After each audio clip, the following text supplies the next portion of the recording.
Today, we are asking a very important question. Is this the least affordable housing market ever? And what does that mean for real estate investors?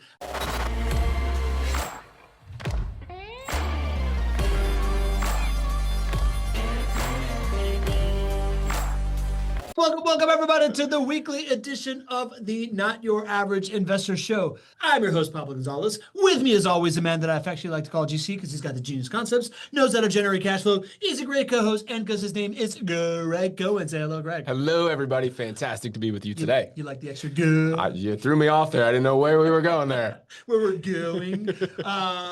Now I'm a little confused. GC, speaking of, we got breaking news, GC. What's breaking out there in the world? I love how you set this up. We're like, oh yeah, and then you do the beep, beep, beep, beep. You're doing a great job. Even you're surprising yourself, right? Yeah.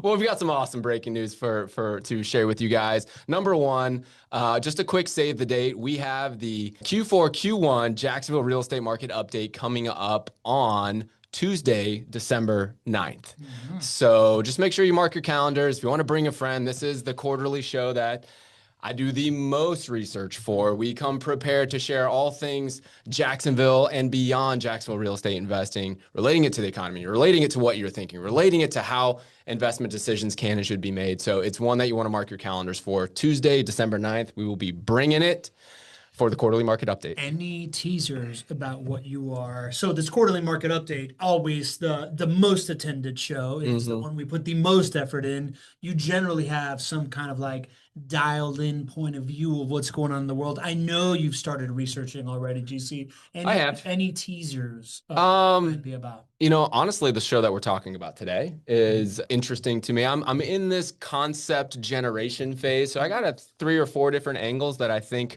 are important to share, but I'm in the zone of content or formalizing and make it simple and easy to understand. So I don't have much of a defined teaser for you other than you're gonna want to be there. GC is in the CG concept generation zone, baby. There you go. I like it. All right, cool. I'm excited about that. I'm excited about today's show, by the way, based on this stuff. But also, we got other breaking news, GC. We do. News in one day. How about that? We can handle it. We're prepared for this. God, it's so breaking. So us here at JWB, we're blessed to win an award, one of the awards that means the absolute most to us. In fact, it probably means the most to us. It is the Top Workplaces Award. And we have won this award 11 times now. Every time it matters so much to us, but we were just voted as a top workplace in Jacksonville for the year 2026. Super excited for our entire team to share this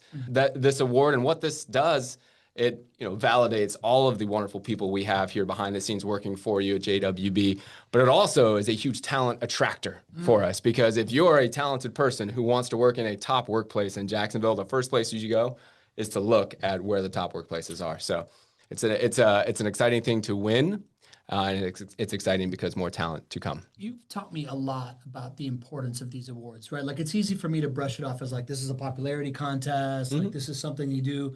You guys put a lot of effort into, obviously doing the things to win the award, but also like it's important for you to win the award. It's because of that idea of like, it symbolizes to other talent that you want to bring in. Like, it's not just important that you're a great place to work, but you want to continue to attract top talent to make it a better place to work. Yeah, I used to think of these as sort of like vanity awards too, but you can think of it that way, or you can use this information to make yourself, your workplace, that much better and use it to improve, and then also to attract future talent. But this award matters a ton. And it's not just that our team anonymously, everybody is surveyed across Jacksonville, whoever applies is surveyed. And then the top responses allow a winner to be selected.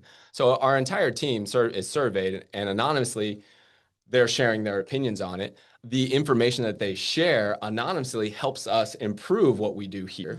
But it has also created other things that we can do to measure our success as a team here. So, we've talked about the NPS score, the Net Promoter Score. And many times teams will do that, companies will do that for the types of, for their clients. Like, how likely is a client to refer a friend or a family member to do business with you? It's very normal in that space. Well, we said, hey, listen, if we want to be a top workplace and continue to win this award for, 8, 9, 10, 11 times. Let's do the NPS for ourselves here internally. So we have our own team NPS where we are rated, our teammates rate us, we benchmark ourselves. So it is something that matters. It is one of many, many initiatives that help us retain talent, drive culture, all of those things. And then the output is that we get to win these awards every once in a while. Do you have a sense of like who else wins these awards? Like, when I think of JWB, a real estate company, like I would expect it to be like Blue Cross Blue Shield or FIS or the other Fortune 500 companies here in Jacksonville. Like, are they usually businesses of your scale? Are they bigger businesses? Like, you'll have a big companies, like a large employers, it'll be like over 500 employees. So there'll be a category for the top workplaces for the large employers. And then there'll be a medium-sized business. So it'll be 100 to whatever, 500 employees. And then there'll be under 100, which would be a small business. So we've been able to win in the small business category. We've been able to win in the medium-sized business category, which I think is pretty cool. Moving up in weight classes. We are. I like that. I like that. Heavy. You're the medium hitter now. There we are. Awesome, GC. All right, man. I think this is going to be a really fun show. I don't think we've ever done this before. We kind of challenged each other to be like, hey, why don't we bring each other some data here and pitch the other guy this like idea that we're having based on analyzing historical prices. What can history teach us about affordability in the market? Kicked off by you examining the early 80s and the US affordability. What got you going down this path? I just think that when people are deciding whether or not this is a good time to buy a home to move into or to invest in a home, the first thing that people talk about is affordability. But we know that affordability is largely driven by interest rates. And so to me, I understand that what affordability is today is largely temporary when you think about what interest rates can and will likely do in the future. So I always look for beyond affordability, is this a good time to buy? Because affordability can change dramatically. It already has changed dramatically over the course of this year because the average interest rate has dropped about a half point. So I'm constantly searching for, ways to understand that this asset either is the right asset to buy irrespective of affordability or is not, because that can change. And then that led me to think about other times when we as investors, our country, it has been kind of determined that housing was unaffordable. And I was like, well, let's just say that let's buy into the unaffordable theory here that it is going to be pervasive and be here for forever. And I should probably clarify. I know that it is really tough to afford housing right now. So I don't mean to minimize that housing is unaffordable. Certainly not what I'm saying. But what I'm saying is it's temporary. And what happened to real estate values after other times that were deemed unaffordable? Did it just not grow at all? So it kind of got me down this path. I think I read an article on it a couple of weeks ago and I was like, Pops, take a look at this. This is some pretty good stuff. And I think led us to today. Okay. I like it. We're going to go back to a period. I think we've kind of like hit on this period a couple of different times, right? But I think you did a slightly deeper dive from a very different lens in this time. Are we in the least affordable market ever? 1982 versus right now. I think the first thing that everybody should know is that we are not investment advisors. Take this stuff as informational purposes only. Do your own due diligence with stuff like that. What are the other key points I need to hit in this disclaimer? You nailed it. Okay, tell me what's going on. Yeah, so went back and looked at 1982. And when we're understanding affordability, we're looking at what was the median home sales price at that time of a home? What was the average mortgage interest rate? What was the average mortgage payment per month? And then how does that relate to the income level? Because, when you're understanding how much of an income level you have and how much of a percentage of your mortgage payment you're making, that's really what people are determining as unaffordable. So going back to 1982, that was the year I was born. I certainly don't remember this. I don't know who remembers this out there, but I mean, I definitely remember this. You probably do. You were a wise old man at that time. Yeah, I already have 2 Johns. Right. But I don't know if people were what the relative clamor of unaffordable was at that time, but I would imagine it was loud and strong. And people were saying housing will never go up in value again because it is unaffordable. Now, the reason that it was unaffordable at that time was because of our interest rates at that time. Our average 30-year mortgage interest rate in 1982 was over 16%. So if we look at what housing costs were, the really large interest rate that we have, the mortgage payment per month, and our income, what we understand at that time in 1982, the average American spent about 37% of their income on housing at that time. $59,000 for a home, average home price of the United States, man. Crazy, man. What is it now? Like 300 something, 400 something? Well, you should turn to the next slide, Vanna. We'll go to the next slide. Right. So 59,000, about $60,000 is the median home price for an entry level home in the United States. 16% interest rates. Like we've talked about this before. The fact that we're not in the highest interest rate environment by a mile right now. Average mortgage payment still seems low, but then of course you take it relative to average median household income, 21,000, right? Luckily, wages have gone up some as well. So making up 36.7% of your income spent on mortgages. I've always heard you don't want to be over like 30%, right? It's kind of like what everybody talks about. So go to the next slide. Yeah, well, let's make one more point here. Income, the household income is so important here. And when we think about how much home values have gone up over the years, what we tend to forget is how much incomes have gone up over the years as well. And so, yeah, let's go to the next slide here. We're going to see, of course, home values have grown tremendously, but we're also going to see that incomes have grown tremendously. Got it. Drew Barnhill says he bought a house back then and his debt to income ratio was 60%. I had to have 2 roommates to avoid that. So he was like house hacking back then. Dean Curry graduated in 1983. I think he was voted most likely to be the earliest bird. And Ed Lowry was also there in high school. So super just letting you know what's going on here with the community. Okay, so 2025, what's going on here, G? All right, so we are in a time where Americans are spending a significant amount of our income on housing. Absolutely, that is why we feel like it is unaffordable. But in reality, it's 28% versus 37% back in 1982. Here, our median home sales price for an entry-level home is about $414,000 across the U.S. The average 30-year mortgage interest rate is about 6.25%. That gives us a mortgage payment of about $2,000 per month for principal and interest. But our incomes, of course, over the years, due to many factors, have gone up substantially. So our average median annual household income in the U.S. is about $87,000. So if you use that to understand, is this unaffordable, and how unaffordable is it compared to other times that were deemed unaffordable? Yeah. It is close to that 30% measurement. Yeah. So that's why we feel like it's unaffordable. This is not the most unaffordable time in history. Yep. If we go back to 1982, it was significantly more unaffordable. It's interesting because I look at these numbers you see, and it's like from 60,000 medium home sales price and a 21,000 medium household income, right? Like it feels like those things have gone up. I wouldn't have known without looking at it, but it feels like, 60 to 400,000 is about 5x, 20 to 89,000 is about 4.5x, Yes. right? So that's kind of gone up correspondingly. We talk about inflation and have wages kept up and stuff like that. It feels like if you look at it objectively has generally kept up. The big difference is this mortgage rate, right? Like it's this idea of like 6.26% versus 16% that, makes it it's only 8% total, right? But like 8% here is actually 25% of the total piece of the pie, right? So keeping us under that 30% threshold that I think banks like to lend for or whatever, right? Like debt to income ratio.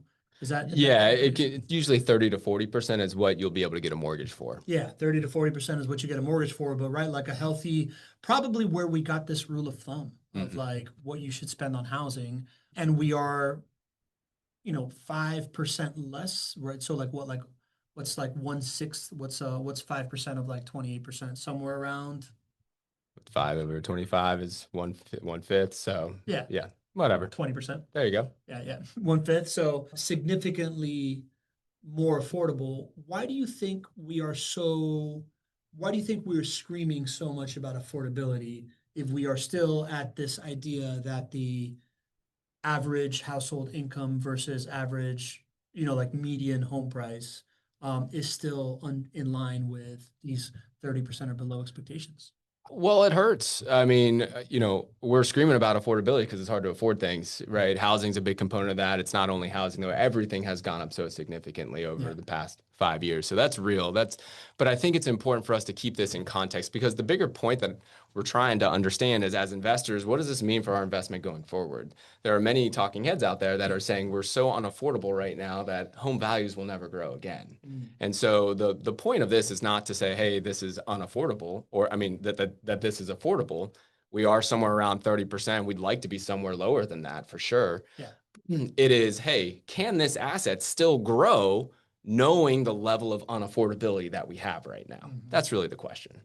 Yeah, and I guess yeah, true. So that's obviously the question that you're asking here, right? Like my question is, did we just get like super spoiled? I don't know if spoiled is right, but like I guess our expectations have been anchored to this kind of period that feels like an outlier in American history of we've had super low interest rates for a really, really long time. Now interest rates are a little bit higher. Yeah. They're not like that much higher that it's like, you know, looking at these like 16% things, right? But like I guess our expectations have been anchored to that period in from like 2002 to 2008 when it was really, really easy to buy a home. And now it's just like about average as hard as it's always been, right? Like before before those times, people had to like save up and get there as opposed to just be able to like get there immediately, right?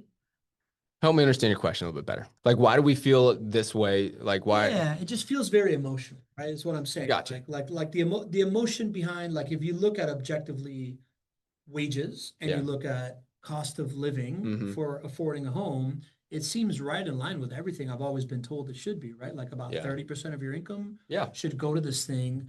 And yet, you know, we're just kind of like yelling from the rooftop about housing being too expensive. And I would assume that there's some markets where these numbers are off, Sure. right? Like Yeah. we're fortunate that, you know, like maybe middle America and here and these smaller markets, right? But like overall, the data shows that we're right in line with kind of like what we should be spending on shelter.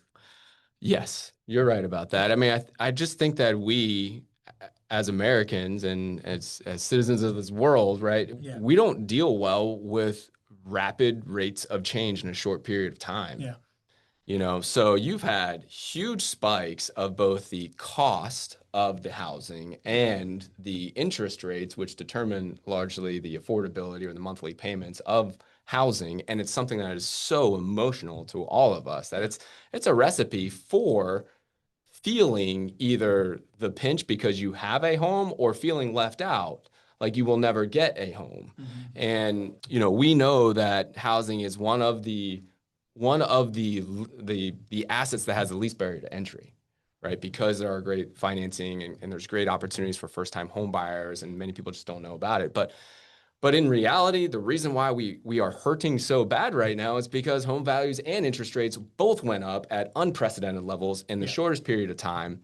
If we take a step back, which this data helps us do that, and understand that as a generalization, we are at about, call it 30%, which historically is The benchmark that we talk about. is an okay benchmark. I mean, when we rent a home, we require 3 times the monthly rent to be able to rent a home out. That's, you know, a third the rent, the mortgage payment or the rent payment's about a third of that. So 33%. You can kind of see we're sort of around there, that the affordability has gotten better largely because interest rates have dropped about 0.5%. Yeah. And you can see now that if we continue to see some 0.5-point drops on interest rates as we go forward, this affordability crisis that we have is going to get better. Will no longer be a crisis, right? Like Right. if we're like right in line with historical benchmarks, if those numbers are going to like continue to be in favor of affordability, then probably the word crisis is likely to go away as well. Yep. Although I'm sure the news will find something to talk about.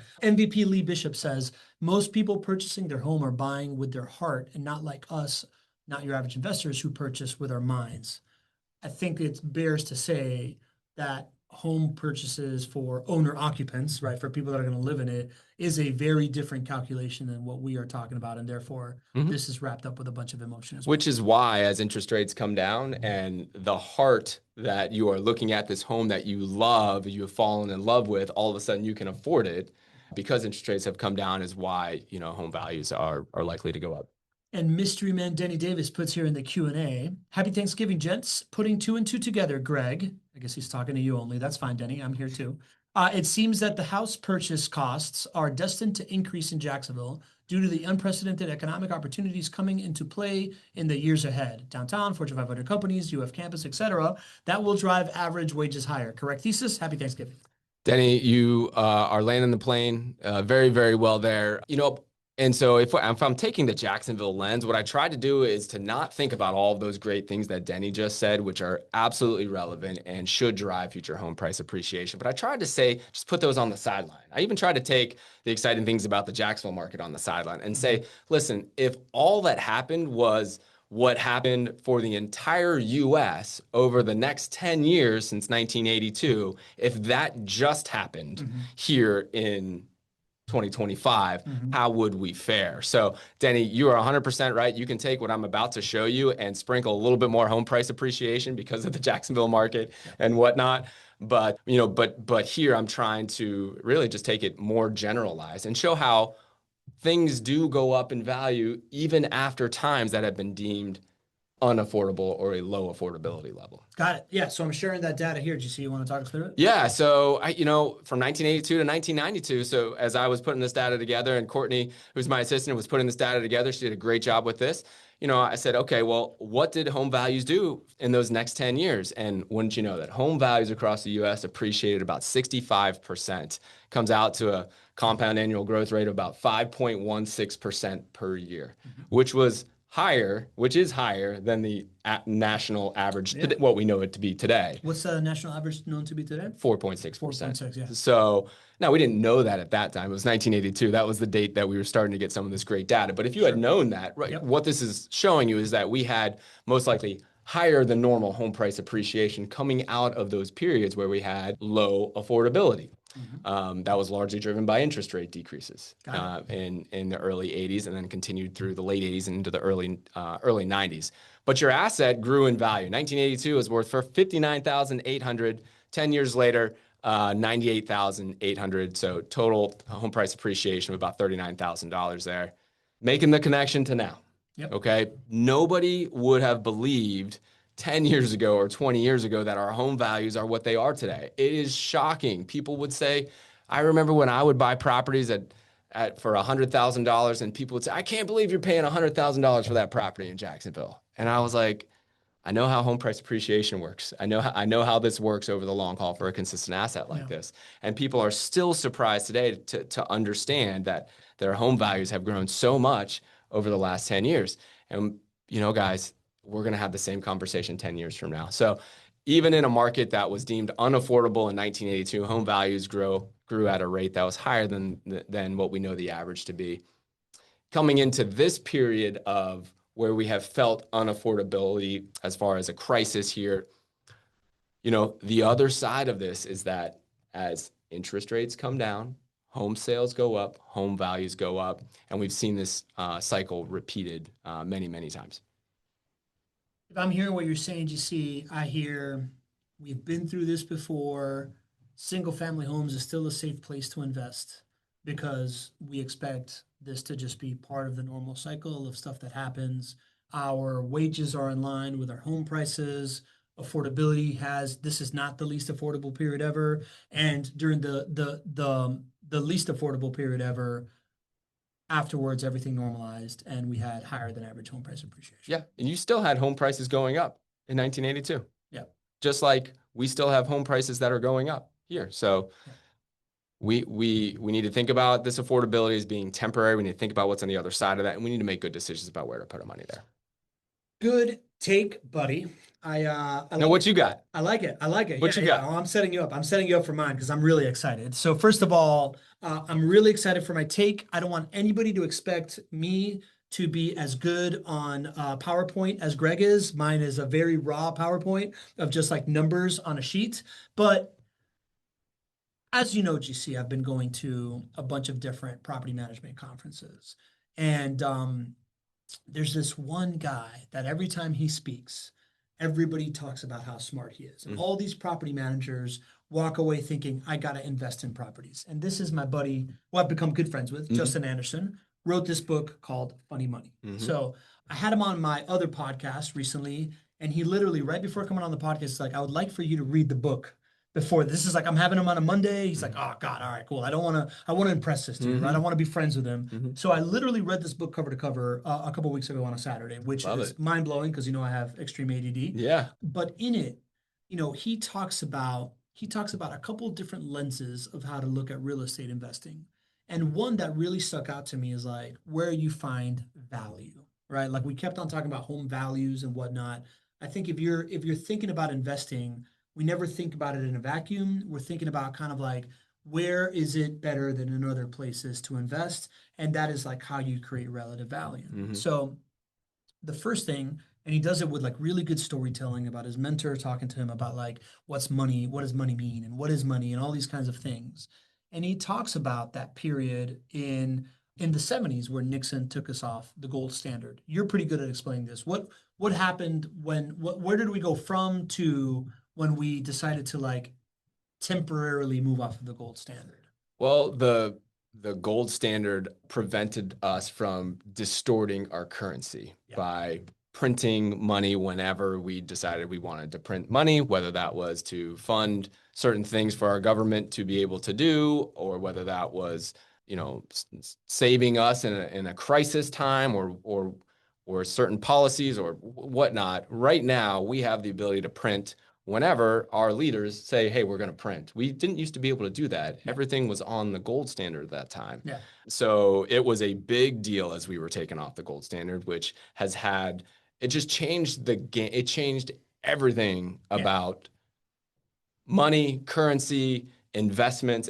It's like before the gold standard and now. Yeah. Yeah. I guess the way that he explained it in the book is before, when we were on the gold standard, at any moment, people like it's like you're sitting around a poker table at any moment anybody could call your hand and you had to like show all your gold, right? Like and all your currency had to be like backed up by gold. Nixon, I guess, was like, hey, you know what? Temporarily, we're going to just suspend that. We're going to play with these chips. These chips are going to be worth whatever we want it to be worth, right?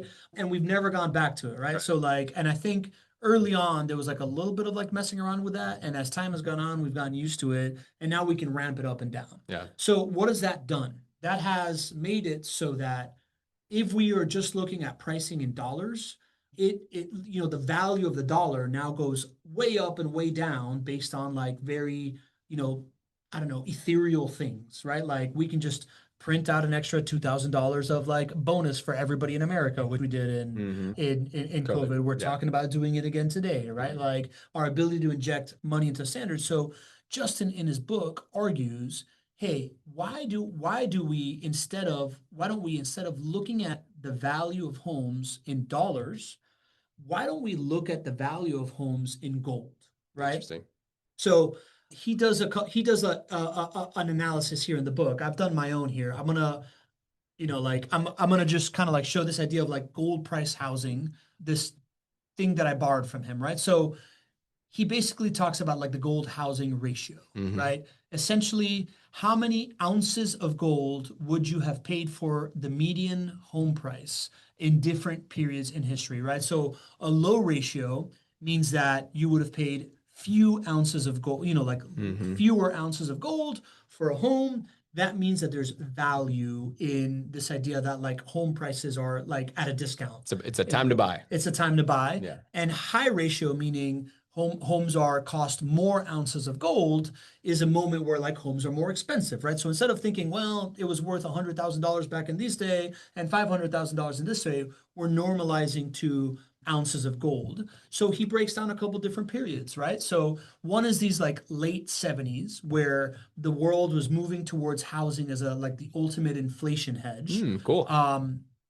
And at the time, so it was very popular to buy homes, right? Like at the time though, gold was at a low price and the amount of gold in ounces to buy the median home price was between 1,000 to 1,200 ounces, right? So what happened at that point, rates spiked right after. We went into this period that you're talking about in the early 80s when periods went up. And if you were talking about timing the market, it wouldn't have been a particularly good time to buy real estate, right?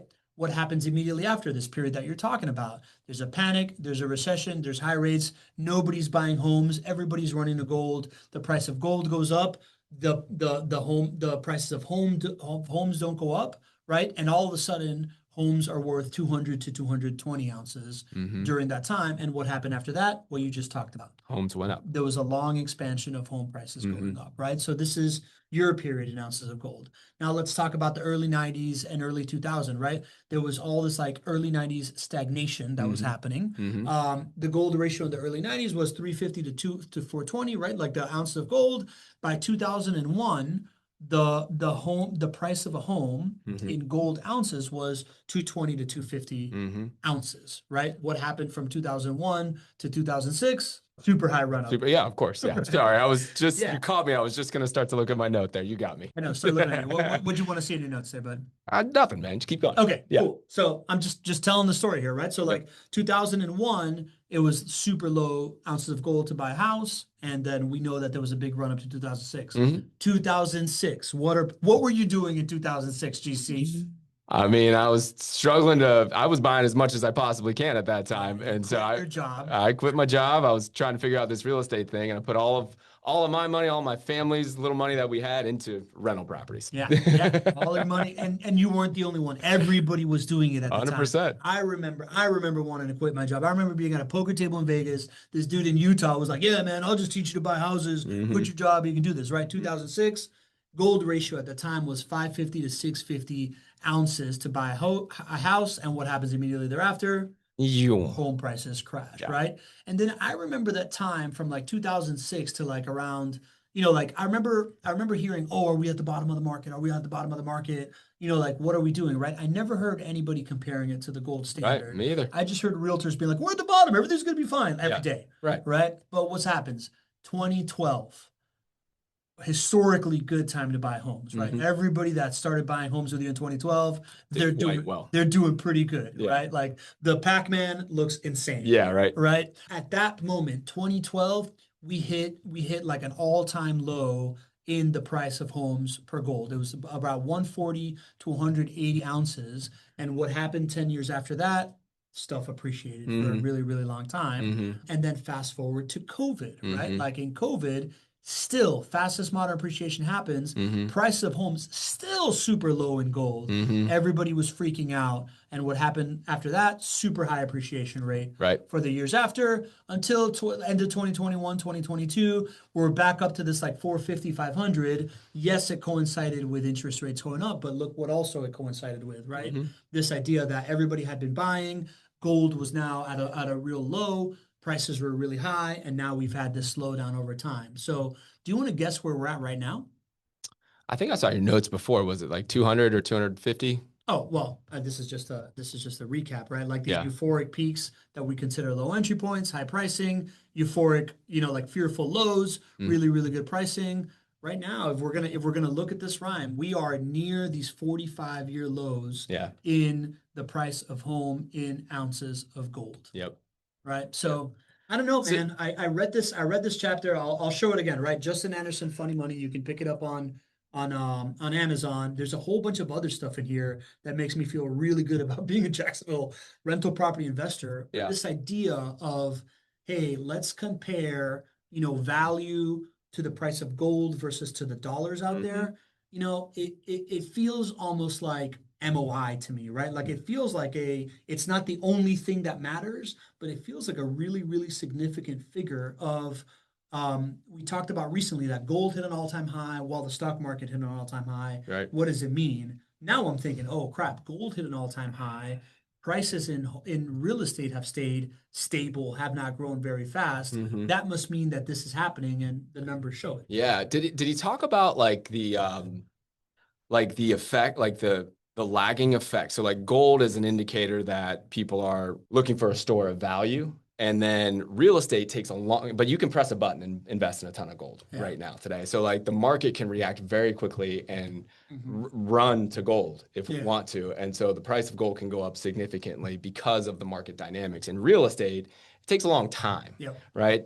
And so it talked about, and I was just doing some research before this, and it's not a fully baked thought, but it was just talking about like, if you think about it, gold or the rush to gold is kind of a harbinger to like how real estate might perform, because the reason that people rush to gold also largely drive people to real estate as well. It's Which just is inflation hedging, exactly. right? Like monetary policy going bananas, Yes, right? exactly. Yeah. And so it takes some time for that to work through the economy. And it talked about other times. That's what I was looking at in my notes. The other times where this really happened, it was talking about this cycle using the gold standard, or the gold to housing ratio as like a, hey, this is happening. Gold shows what's going to happen here, and then real estate lags and follows. I don't know. Maybe I'll I mean, Denny's bringing up a good point, right? He's saying one of the most original takes I've heard in a long time. Agreed, Denny. I loved it. Like Justin talks about kind of like the lens of like property cycle, neighborhood cycle, market cycle, and then he layers this in. And I think all the stuff bodes very well for, like where Jacksonville is, yeah. these days. Very original take. He's saying only concern is the recent run up in gold. If gold comes crashing back down, the ratio changes fast. But I like the lens you're putting on it, right? Like it feels like gold might be the leading indicator of people running away. They both share this idea of inflation hedging, right? And then gold also shares this idea of I'm scared, like economic uncertainty, right? And I feel like housing gets lumped in with economic uncertainty, when in reality, maybe housing should be decoupled from economic uncertainty and put on the side of like the gold piece. And then gold, much more volatile, right? Because it's much more liquid. So like as people are like running there because they're escaping economic uncertainty and wanting to like hedge against inflation, they go there, and then eventually real estate is going to follow, because by the time gold comes back down, that means that people are feeling really good about the economy too, no? Yeah, I think I'd like to understand it more. This is kind of the first time that I'm hearing about it. But, if you think about, as gold is a hedge against inflation. And so when people are feeling that things are inflationary, they run to gold. People feel like things are inflationary when rates drop. Yep. Because there's more money in the economy. So Yep. inflationary, run to gold. Well, that also happens in real estate as well, right? When rates drop, prices inflate. It just takes a long time. So I think there's something there. I think it'd be really interesting to see this like played out over time, and like what did real estate values do in the next 5 to 10 years after this. It doesn't take 5 to 10 years for it to work through the economy, but there's something there. I think that the mystery man's onto something too. I put into ChatGPT as I was prepping for this. I was like, what's the alternative theory to this? Like, how does this not work? And there has been a recent rush to gold, and it talked about how like gold is less volatile than currency, which is why it is a good metric, but it's not infallible. Yep. And the reasons that people are rushing to gold today are much different than why people were rushing to gold, 30 years ago, 40 years ago. A lot of those reasons are the same. Store of value, hedge against inflation, those things. But there's other big things. People are rushing to gold because of wars that we have today. Yep. And, countries are trying to get away from bonds more, and they're taking more gold reserves today. So they're getting away from like dollars to get into more gold, because they're concerned about those dollars being devalued because of our inflationary policies. And that's happening at a much greater scale. So it talked about how there might be some of the rush to gold might be not comparing apples to apples to how it would have been in the past. And you could lead yourself to a conclusion that maybe the gold to housing ratio, maybe the standard today of what a good time to buy is slightly different today than what it was in the past. But to me, it just seems like when you brought this up, I was like, man, this is the closest way that we probably have to getting back to the gold standard, or in essence, objectively looking at asset values for what they are and not distorting them based on prices. Comparing values across asset classes based on gold to value, right? Which for housing, for the market, whatever, right? Yeah. Makes sense to me. I wonder who's going to do the first ever like Bitcoin to gold comparison, right? Like that would be interesting as well. Yeah. Right. I don't know. I feel like my mind's expanding as I'm listening about this topic. Like I've just kind of like long argued that Bitcoin to me is much more like a category king tech stock than it is Mm-hmm. a store of value, Mm-hmm. gold. You know, like Mm-hmm. people say it's the gold. I think it's like the Apple or the Nvidia, right? Mm-hmm. Like it's kind of doing the same thing Nvidia's doing right now. Yeah. Right. Yeah. So I think this like let's find a better anchor that isn't dollar bills, y'all, to like how we price things. Yeah. And gold may not be perfect, but you know what? It's been around behaving the same way longer than everything else. Yeah. So maybe there's something there. I mean, and you just talked, he talked about those like 4 or 5 historical examples of like historically great times to load up on hard assets like real estate. Yeah. It has really worked well since in those 4 or 5 times, and they go back to the 1980s. So there, I think there's something here for sure. And if we go back to the original or the first thing that I was sharing, you know, I just, we need to get beyond people saying, hey, housing can't go up because it's already gone up so much. Correct. Like we got to get beyond that. There has to be a real reason to believe that housing would not go up so much. Mm-hmm. This gold standard is one way to say, hey, if this was $1,000 an ounce or $1,000 an ounce again Yeah. for the gold to housing standard, that's a real thing that I could look at and be like, oh, you know what? There's something going on here that does not take currency distortion into effect. I mean, that's why I like to compare it to MOI, right? Like it feels like an original stat that you can look at that gives you like a more fair snapshot Yeah. of like where are you in historical relationship Yeah. to other things. Patron Santorio's killing it in the chat over here saying you can't rent your gold out and depreciate it, and you can't 1031 your gold for other gold. There you go. There we go. We can do another show on, well, I probably can't compare gold to real estate, but good ideas. Yeah. All dude BJ McKay says stated income was like gold, especially if self-employed. When will it return? What does that even mean? Is it that stated income used to be like something that you could self-report and it would I'm not sure what it means. So stated income was a type of loan where you basically could just tell the bank what you made and they never asked for any pay stubs. So you could pretty much get a loan for, I mean, it was crazy. That's what led to the Great Recession. So stated income loans were a thing. So he's saying that was like gold, especially if you were self-employed, well, will it return? He was just saying that was an awesome way to get leverage. Yeah. Not necessarily saying it's like the gold to housing ratio. He's just saying those are some good times. And for people who understood how to use leverage, you know, we did quite well. And unfortunately, there were many who did not know how to use leverage well. And there were some negatives to that.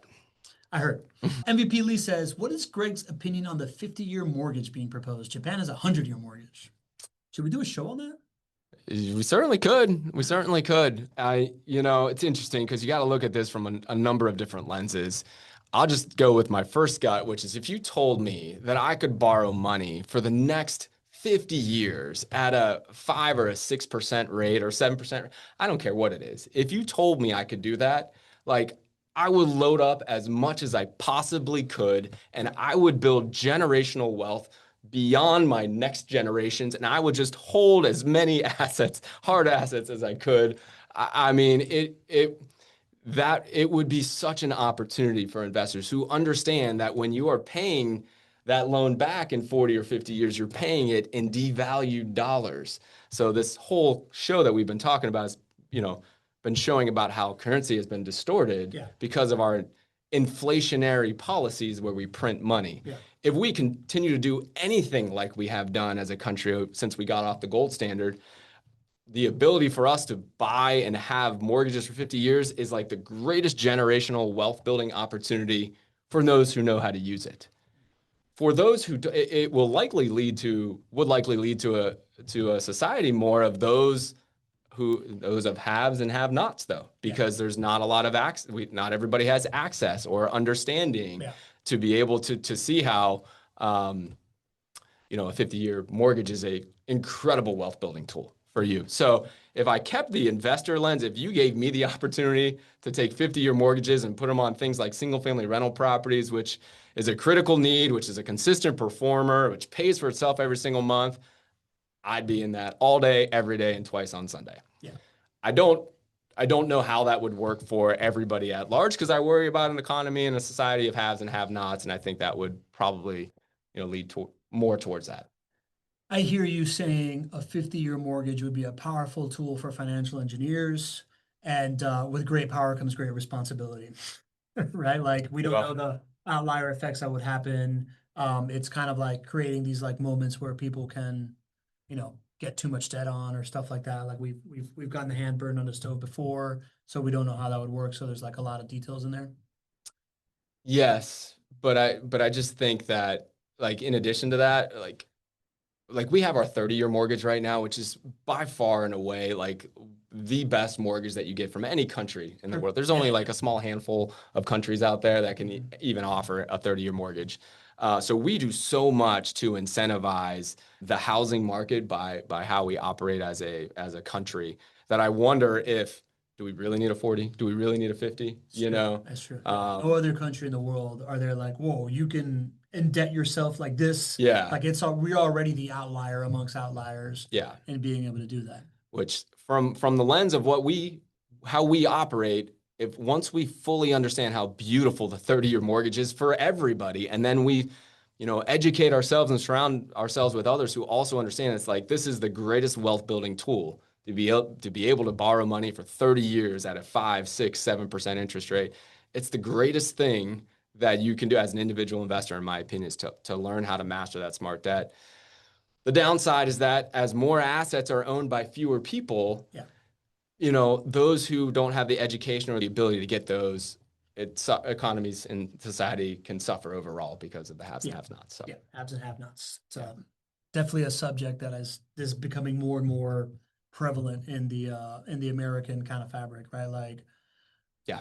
it's interesting times we're living in, man. I like this format of like you come up with one thing, I come up with another thing. What do Sweet. you think? I love it, man. I Yeah. thought I thought your topic was awesome. And it's cool how both of our topics really related to each other. Yeah. That was, as I was like reading this and I knew that you were coming on, I'm like, oh, look at that, Yeah. 1982. Like this is How about that? this is a moment where it You overlaps. think you think I could borrow that book, buddy? You want to borrow this book, I buddy? do want to Yeah, borrow you can that borrow book. this book. Yeah, it's Fantastic. officially You borrowed know. it. You officially borrowed it. Funny Money by Sounds Justin good. Anderson. Let him know that I sent you. Awesome guy. Lives in Augusta, Georgia. Maybe we can go play golf with him. Ooh, I love it. Yeah, no big deal. What do we got next week? What's going on later this week? Thanksgiving, GC? Plans? Yeah, man. Super pumped. Super pumped. We have some Thanksgiving traditions. We do a little 5K in our community. We have some friends over, family times. I mean, all those good things. Couldn't be more excited about Thanksgiving, the holiday season. I got my trip planned for Christmas, all that good stuff. Things are good, man. Love How it, about man. you? I'm going down to Miami to see my folks because normally we go to North Carolina, but this time it's Miami because my goddaughter's bridal shower is going to be on Saturday, Mhm. and I'm also taking my dog Miss Piggy down to meet her grandparents. Is Piggy fired up? Hey, Piggy's fired up on everything. She is. She is. As you know, super excited, man. Anything that you've been thinking about that you are grateful for these days? Hmm. We did this exercise in TMM this morning, and we sat in small groups and talked about what we were grateful for. And I'm really grateful for this team. I'm grateful for like the place that I'm at. Within JWB, I'm grateful for being here. I'm just grateful for my ability to be here with people that I love, that support me, and to also have a platform to serve others. I think this year, more than probably any year, I've just really understood that service is at the core of kind of who I am, and I'm happiest when I serve. So I'm super grateful that we have this collection of people here in the community. We have this collection of incredible people here on the team, and that we collectively get to serve and really change the lives of tens of thousands of people. That's awesome, man. Yeah. I feel like we are in scary times in the world right now, and I think you and I, maybe you're a little younger, so I don't know if you remember, but I think we've gone through, like a couple of periods of like real economic uncertainty during our career.